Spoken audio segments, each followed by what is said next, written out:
وأحسن منك لم تر قط عيني وأجمل منك لم تلد النساء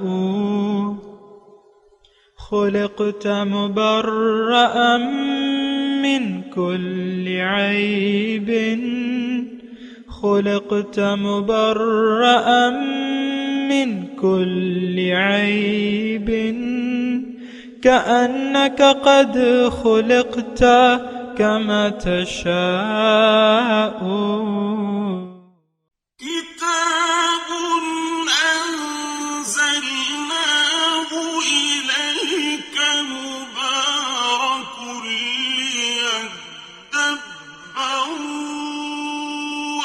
آياته وليتذكر أولو الألباب۔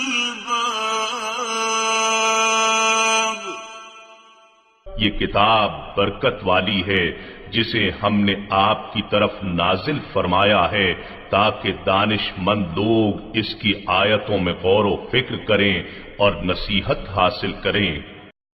اللہم صلی علی سیدنا محمد وعلی آل سیدنا محمد بعدد کل ذرۃ مئۃ الف الف مرۃ۔ سامعین و ناظرین کرام، السلام علیکم ورحمۃ اللہ وبرکاتہ۔ سامعین کرام، سورہ مومن آیت نمبر 61، حصہ اول۔ آج کا موضوع، کیا ہم نے اپنے آپ کو پہچان لیا ہے؟ اس کے ساتھ سامعین کرام آج کے سبق کا آغاز کرتے ہیں۔ سب سے پہلے گزشتہ سبق کا اعادہ ہوگا۔ وقال ربكم ادعوني استجب لكم ان الذين يستكبرون عن عبادتي سيدخلون جهنم داخرين۔ اور تمہارے رب نے فرمایا ہے تم لوگ مجھ سے دعا کیا کرو، میں ضرور قبول کروں گا۔ بے شک جو لوگ میری بندگی سے سرکشی کرتے ہیں وہ ان قریب دوزخ میں ذلیل ہو کر داخل ہوں گے۔ سامعین کرام، سورہ مومن آیت نمبر 61۔ اللہ الذی، اللہ تعالیٰ وہ ذات ہے، جعل لکم اللیل، بنائی ہے اس نے تمہارے لیے رات کو، لتسکنوا فیہ، تاکہ تم اس میں آرام کرو، سکون حاصل کرو، والنہار مبصرا، اور دن کو روشن بنایا ہے۔ ان اللہ لذو فضل علی الناس، بے شک اللہ تعالیٰ بڑے فضل کا مالک ہے لوگوں پر، ولیکن اکثر الناس لا یشکرون، لیکن اکثر لوگ شکریہ نہیں ادا کرتے۔ سامعین کرام، سورہ مومن اور اس کے جو بنیادی موضوع ہے مرکزی، توحید اور آخرت، یہ اس کے بنیادی مضامین ہیں، اور خالص اللہ کے لیے بندگی، دین اللہ کے لیے خالص کر دینا، بندگی اللہ کی اور دین اللہ کے لیے خالص کر دینا، اس صورت کا مضامین ہے۔ اور گزشتہ جو سبق گزرا ہے سامعین کرام، اس میں بھی اللہ تعالیٰ نے اپنی توحید کی طرف متوجہ کیا تھا۔ وقال ربکم ادعونی استجب لکم، اے لوگو مجھ سے مانگو، توقعات، امیدیں مجھ سے وابستہ کر لو، میرے پاس تمام طاقت ہے، میں تمہاری دعائیں قبول کروں گا، کیونکہ تمام خزانے میرے پاس ہیں۔ اور کسی کی طرف متوجہ نہ ہو، اگر تم ہو گئے متوجہ اور تکبر کیا تم نے میری عبادت سے، تو یہ تمام لوگ جو ہے جہنم میں داخل ہوں گے ذلیل ہو کے۔ اور یہ بات تھوڑا سا ذہن نشین رکھیں، میں بھی ذہن نشین رکھتا ہوں، کوشش بھی کرتا ہوں کہ توحید میں ہماری نجات ہے۔ یہ ایک بنیادی بات ہے سامعین کرام، اس کو ہم نے نظر انداز نہیں کرنا چاہیے۔ اصل میں اور آپ جس معاشرے میں رہ رہے ہیں، یہ معاشرہ توحید کی حقیقت سے لا علم ہے کہ توحید ہے کیا۔ ہم نے چھوٹی چھوٹی باتوں پہ، مطلب چھوٹی باتیں میں کہہ رہا ہوں چھوٹی ہیں یا بڑی ہیں، یعنی نان ایشوز کو ہم نے توحید اور شرک کا موضوعات بنا لیے۔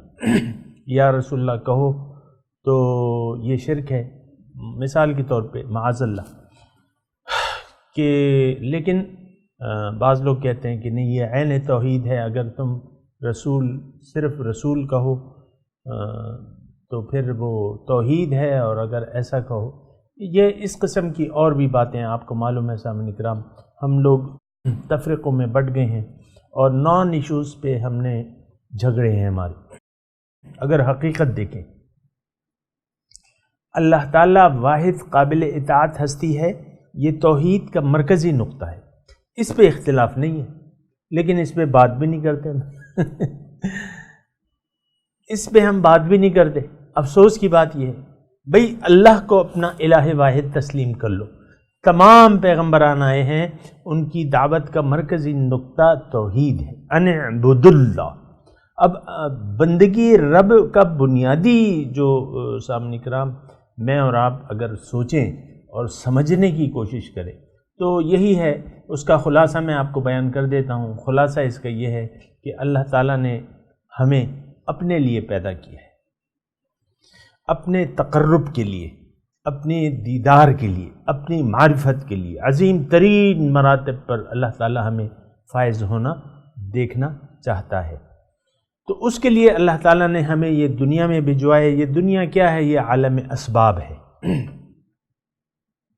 اس دنیا کے ذریعے جو ہے ہم اللہ تک رسائی حاصل کریں گے، اللہ کا تقرب حاصل کریں گے، اللہ کی معرفت حاصل کریں گے اس دنیا اسباب میں رہ کر اور اس دنیا کو استعمال کرتے ہوئے۔ یہ بنیادی نقطہ ہے سامعین کرام۔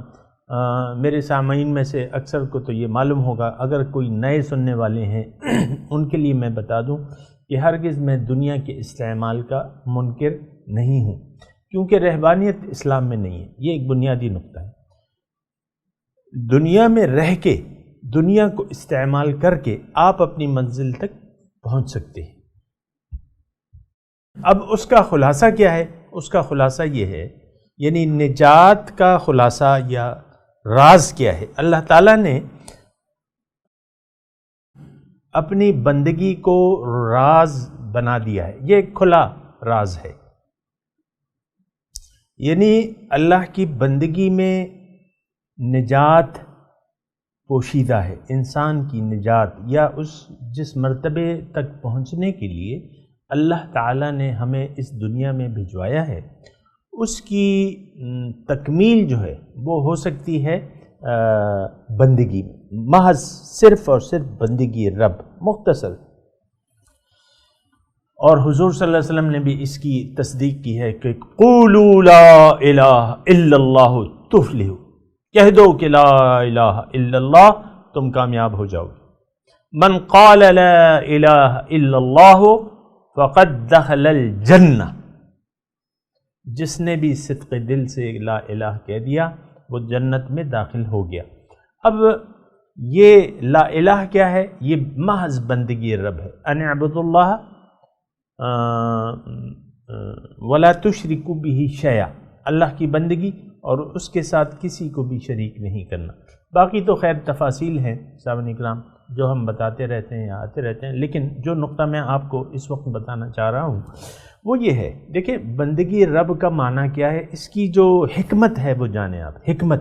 حکمت اس کی یہ ہے، یعنی اس میں اندر جو راز پوشیدہ ہے بندگی میں وہ یہ ہے، یعنی اس کو آپ جانے بغیر یعنی جان کے آپ کے معلومات میں بہت زیادہ اچھا اضافہ ہوگا۔ دیکھیں بندگی کا مطلب کیا ہے یا اس میں حکمت کیا ہے؟ اس میں حکمت یہ ہے کہ آپ اپنے خواہشات نفس کی نفی کرتے ہیں یا آپ اپنی مرضی کی نفی کرتے ہیں، تو سب سے پہلے آپ نے نفی کرنی ہوگی، اپنی نفی کرنی ہوگی، خواہشات کی نفی کرنی ہوگی۔ لا الہ یہ کلمہ نفی ہے، اس بات جو ہے وہ پھر الا اللہ ہے، یعنی نفی کرنی ہوگی۔ اس کا مطلب یہ ہے، اگر میں بہت آسان لفظوں میں آپ کو کہوں تو وہ بیان یہ ہے سامعین کرام کہ انسان کو اللہ تعالیٰ نے خود مختار پیدا کیا ہے، ایک حد تک اس کو اختیار دیا ہے، زندگی گزارنے کا اختیار دیا ہے، پھر اس کو ایک طریقہ ہائے زندگی بھی بتایا ہے جو کہ دین اسلام ہے، زندگی گزارنے کا طریقہ۔ اب انسان چاہتا یہ ہے، چونکہ اس کو خود مختاری دی گئی ہے تو یہ آزادی پسند کرتا ہے، آزاد رہنا چاہتا ہے، بندگی رب سے آزاد رہنا چاہتا ہے، یہ اپنی خواہشات جینا چاہتا ہے، لیکن اپنی خواہشات میں اس کی ناکامی ہے، یہ بات ذرا نوٹ کر لیں۔ یعنی اگر یہ اپنی مرضی سے زندگی جیے گا تو اس کی ناکامی ہے، اور اگر یہ اللہ کی مرضی سے جیے گا تو اس میں اس کی کامیابی ہے۔ بنیادی اس میں نقطہ یہ ہے کہ توحید کے مضمون میں کہ ہم اپنی نفی کریں، لا الہ لا الہ الا اللہ، لا الہ الا اللہ، یعنی اس کو عملی طور پہ اب اس کے لیے کیا کرنا پڑے گا؟ پہلے تو آپ کو ایک معاہدہ کرنا پڑے گا اللہ تعالیٰ سے، بیعت جسے کہتے ہیں، بیعت کرنی پڑے گی، اور وہ کسی ذریعے اور واسطے سے ممکن ہے، براہ راست آپ کر نہیں سکتے۔ تو اس کے لیے آپ کو ایک معاہدہ کرنا ہوگا اللہ تعالیٰ سے، یعنی اگر آپ اللہ کو چاہتے ہیں، یعنی تقرب الہی چاہتے ہیں، تو اللہ سے آپ کو ایک وعدہ کرنا پڑے گا، یا الفاظ دیگر آپ کو اللہ تعالیٰ سے ایک سودا کرنا ہوگا۔ اس میں کچھ لو اور دو کی بنیاد پہ معاملات طے ہوتے ہیں، اور وہ اللہ تعالیٰ نے خود بتایا ہوا ہے سامعین کرام کہ دینا کیا ہے؟ مال و جان کا اختیار اللہ کو دینا ہے، ملنا کیا ہے؟ جنت۔ تو اگر آپ جنت حاصل کرنا چاہتے ہیں، آسان طریقہ یہ ہے کہ پہلے آپ کو ایک سودے کے لیے ذہنی طور پہ اپنے آپ کو تیار کرنا پڑے گا، یہ ماننا پڑے گا کہ اللہ کے سوا کوئی معبود نہیں ہے۔ جب اللہ کے سوا کوئی معبود نہیں ہے تو کوئی، یعنی اس معبود میں یہ نقطہ ذرا ذہن نشین کر لیں، اس یعنی جب آپ لا الہ الا اللہ کہتے ہیں نا، اس کا یعنی اس میں جب تشریح آتی ہے تو پھر یہ ہے کہ اللہ تعالیٰ بحیثیت مقصد حیات بھی آپ مان لیتے ہیں کہ اللہ کے سوا میری کوئی اور منزل ہی نہیں ہے، اور کچھ میں چاہتا ہی نہیں ہوں، اور کوئی میرا مقصد ہی نہیں ہے، اور کوئی میری چاہت ہی نہیں ہے۔ یہ سب اس میں شامل ہیں سب نکلا۔ اگر ایسا نہ ہوا کہ آپ نے، اگر ایسا ہوا کہ آپ نے اللہ کو بھی چاہا اور ما سوی اللہ کو بھی آپ چاہتے ہیں، یعنی ما سوی اللہ ایک، یعنی اس کا لفظی ترجمہ اگر کوئی نیا سننے والا ہے میں بتا دوں، اللہ کے سوا کوئی بھی چیز آپ نے چاہی یا دل میں اس کو جگہ دے دی تو یہ ما سوی اللہ ہے۔ دیکھیں اصل چیز جو ہے محبت ہے، اگر اللہ کے سوا کسی اور سے آپ نے محبت کی لوب لگا لی ما سوی اللہ سے تو پھر یہ سودا ممکن نہیں ہے۔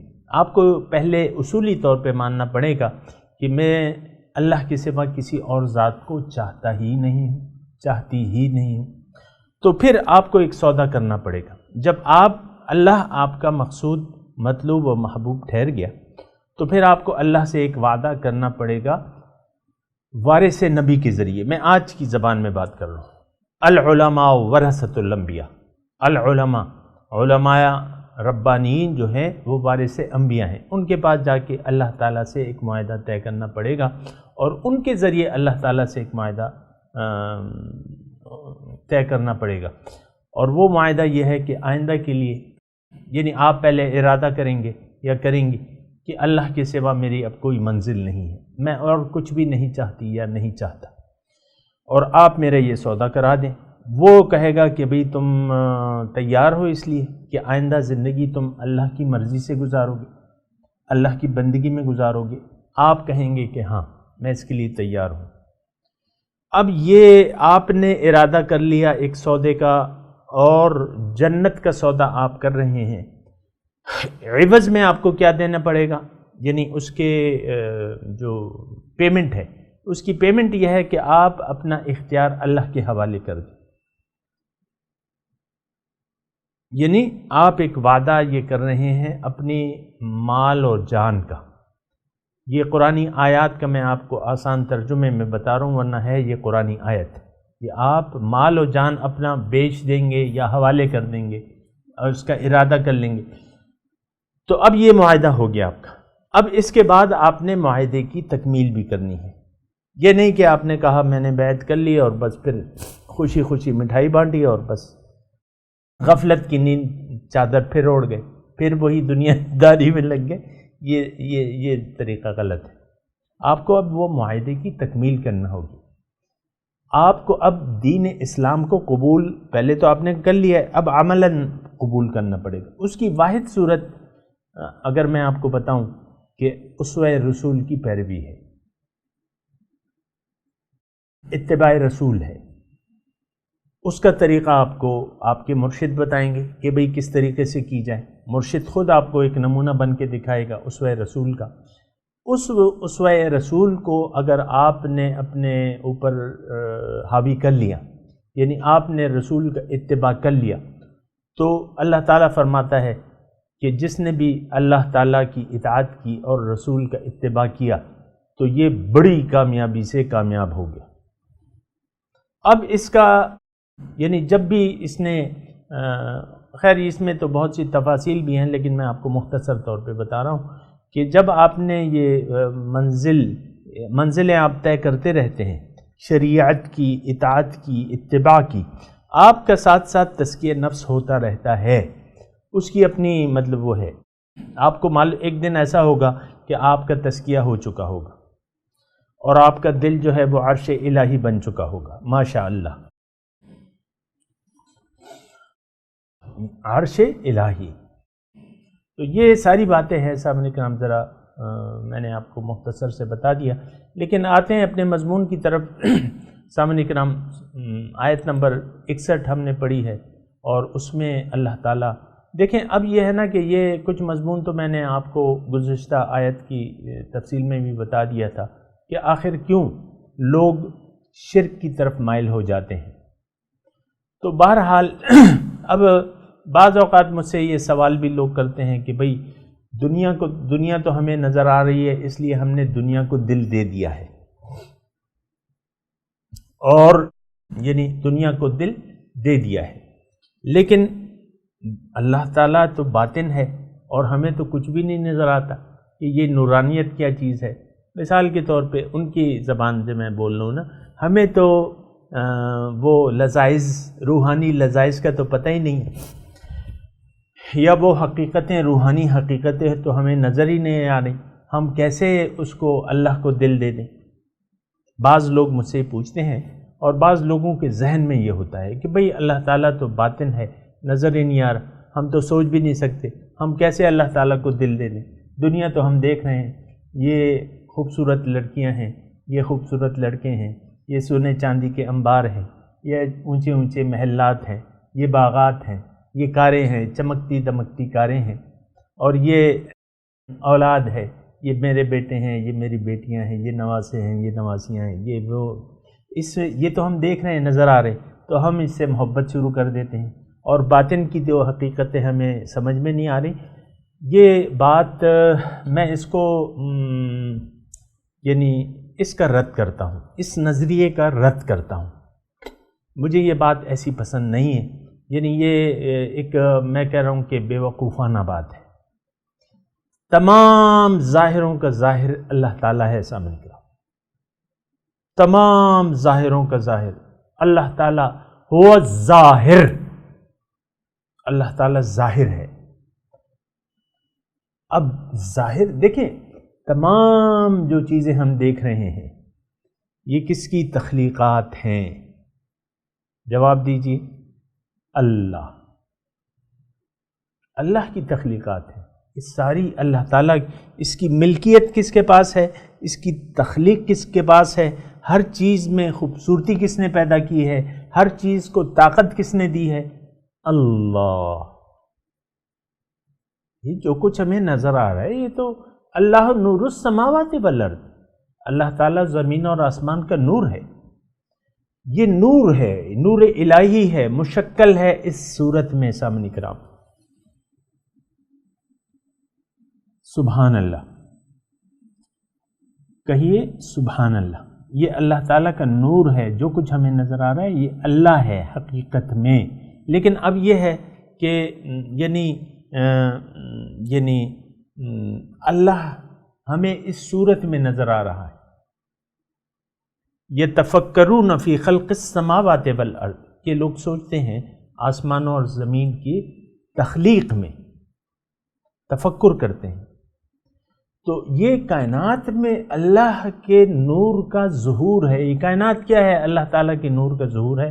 میں یہ مضمون تھوڑا سا آپ کو یعنی دیکھیں ذہن زیادہ کام نہیں کرتا لیکن جتنا کام کرتا ہے میں بھی یعنی ادنا یعنی درجات کے حساب سے سب سے ادنا درجے کا انسان ہوں، لیکن میری سمجھ میں جو آتا ہے وہ یہ ہے کہ دیکھیں اللہ تعالیٰ نے جب مخلوق کو پیدا کیا تو پہلا جو جلوہ تھا اللہ کا تخلیق کا، یعنی اللہ نے جب تخلیق کا ارادہ کیا تو پہلا جلوہ کس کا تھا؟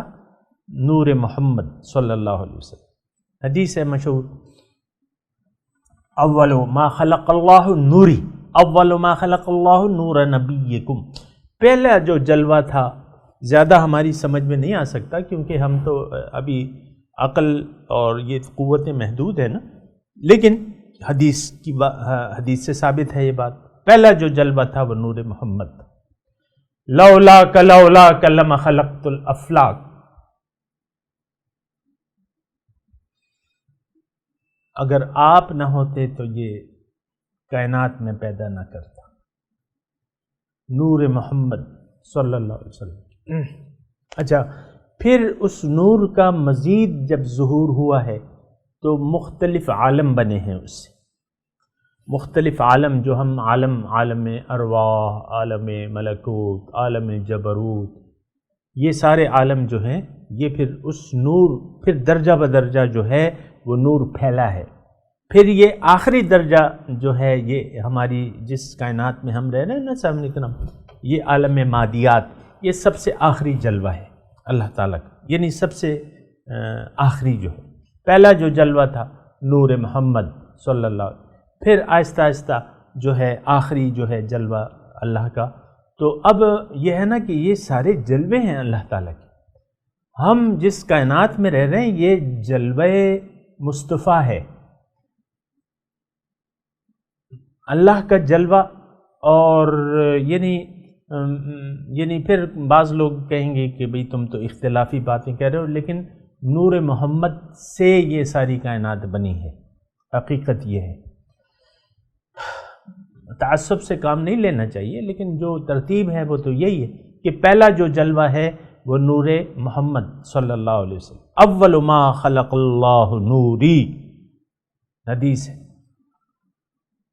اچھا، اب یہ کائنات میں ہم جو کچھ بھی دیکھ رہے ہیں یہ کیا ہے؟ یہ تمام وسیع و عریض کائنات جو ہماری نظر میں وسیع و عریض ہے، باقی تو اللہ تعالیٰ کے ہاں اس کی حیثیت کچھ خاص نہیں ہے، لیکن ہماری نظر میں تو ہے نا. ابھی تک ہم اس کائنات کا سرا نہیں معلوم کر سکے کہ اس کا سرا کون سا ہے، کہاں سے شروع ہوتی ہے اور کہاں ختم ہوتی ہے. یہ تو دم بدم بڑھ رہی ہے.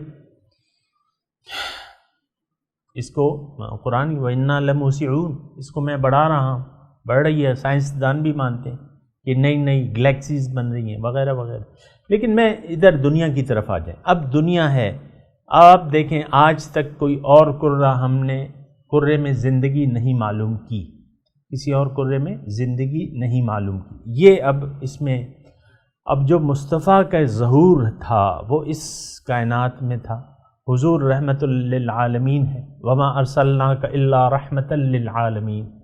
تو اب میں آپ کو یہ کہہ رہا تھا نا کہ جو لوگ کہتے ہیں کہ بھئی ہمیں تو کچھ نظر نہیں آ رہا، بھئی تم اپنے باطن کی نگاہ سے دیکھو.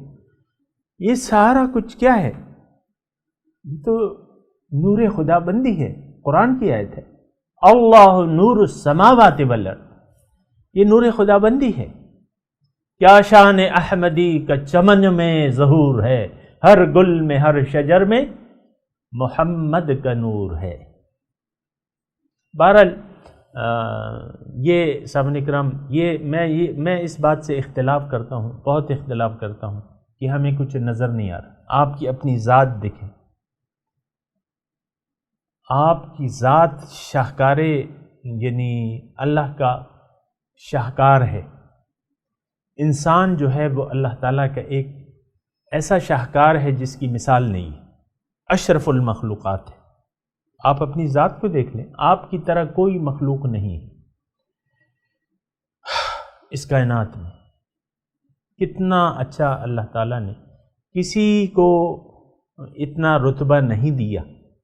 وَلَقَدْ كَرَّمْنَا بَنِي آدم، اللہ تعالیٰ فرماتا ہے کہ میں نے فضیلت دے دی ہے بنی آدم کو۔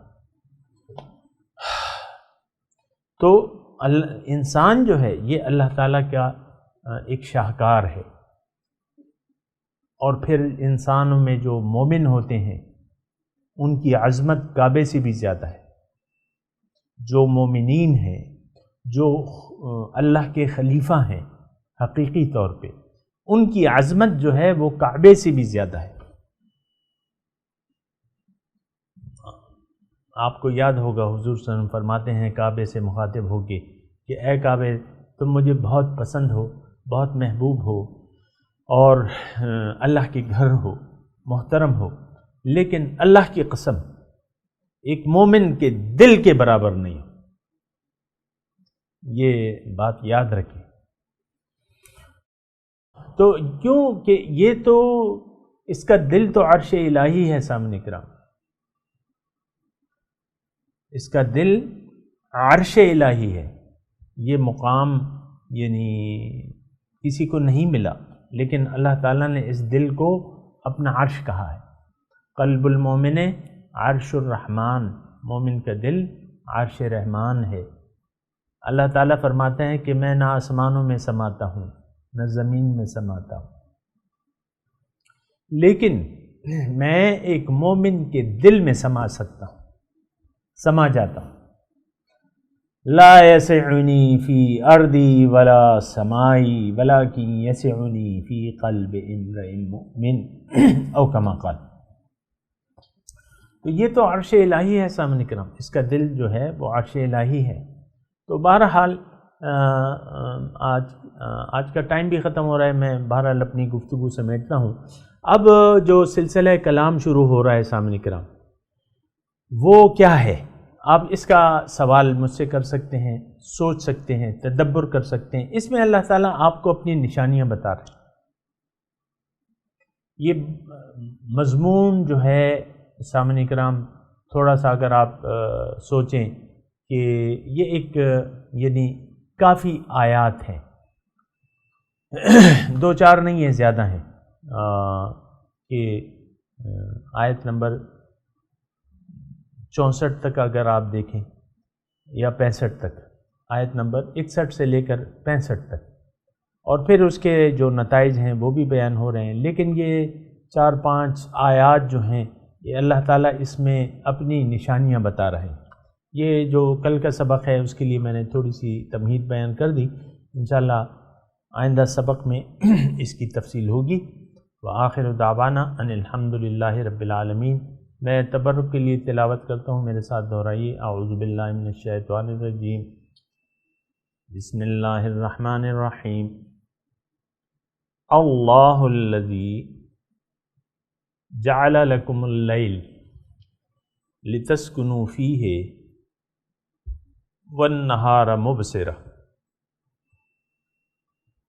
ان اللہ لذو فضل علی الناس ولیکن اکثر الناس لا یشکرون۔ اب ان آیت کی تلاوت اور ترجمہ۔ اللہ الذی جعل لکم اللیل لتسکنوا فیہ والنہار مبصرا ان اللہ لذو فضل علی الناس ولیکن اکثر الناس لا یشکرون۔ It is God who made the night for you, that you may rest therein, and the day lying sight. God is gracious towards the people, but most people do not give thanks. سامعین کرام، اس کے ساتھ ہی آج کے درس کا وقت اختتام کو پہنچا۔